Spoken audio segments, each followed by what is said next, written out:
Yet quantum tunneling is completely contrary to our intuition about how the universe is supposed to work.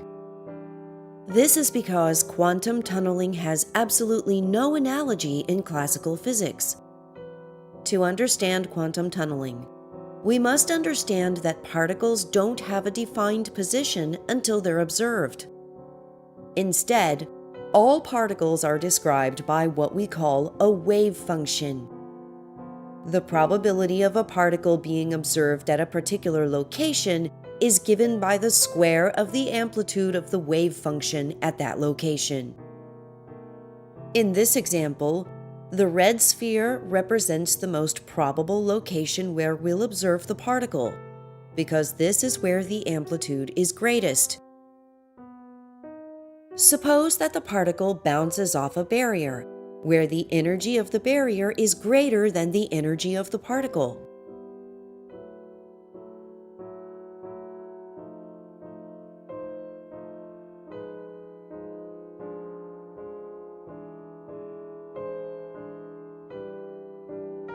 This is represented by the wave function reflecting at the boundary.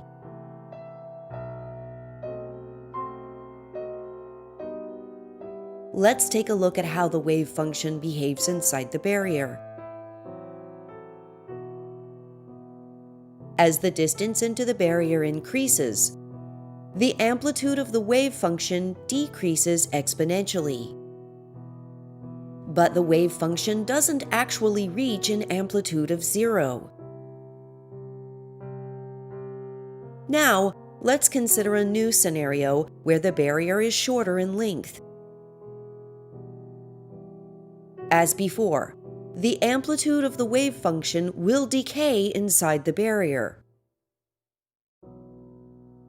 But since the wave function doesn't reach an amplitude of 0, the wave function can exit the barrier on the other side.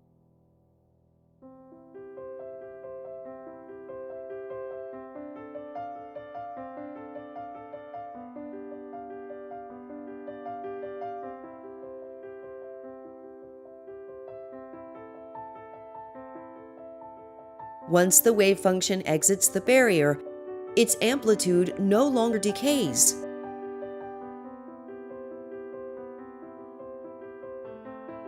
A portion of the wave function passes through each of the two boundaries.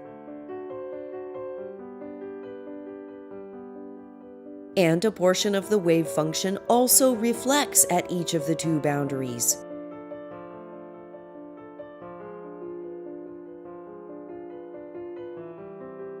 This means that there is a certain probability that the particle will pass through the barrier to the other side, and a certain probability that the particle will bounce off the barrier.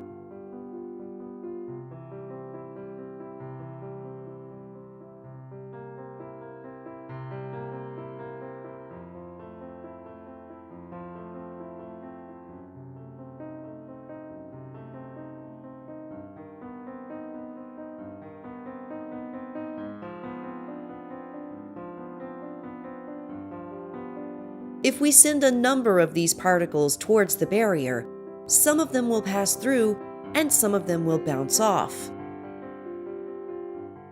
If we send a number of these particles towards the barrier, some of them will pass through and some of them will bounce off. Now let's consider yet another scenario where the barrier's length is even shorter.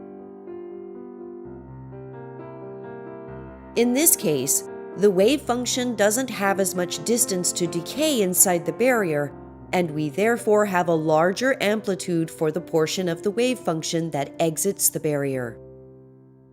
This means that with this shorter barrier, the particle has a greater probability of passing through.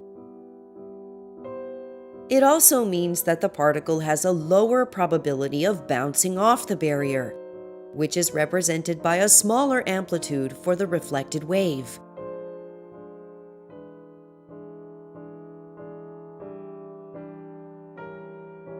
As we increase the length of the barrier, the particle is less likely to pass through and more likely to bounce off.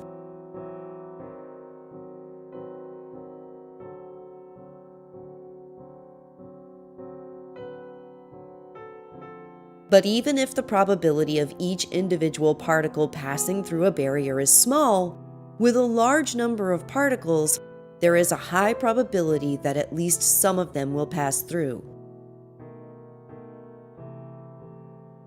From the perspective of classical physics, if the energy of the barrier is greater than the energy of the incoming particles, then there is no possibility that any of the particles will make it past the boundary. But from the perspective of quantum mechanics, it is a very different world, and hence we have what we call quantum tunneling.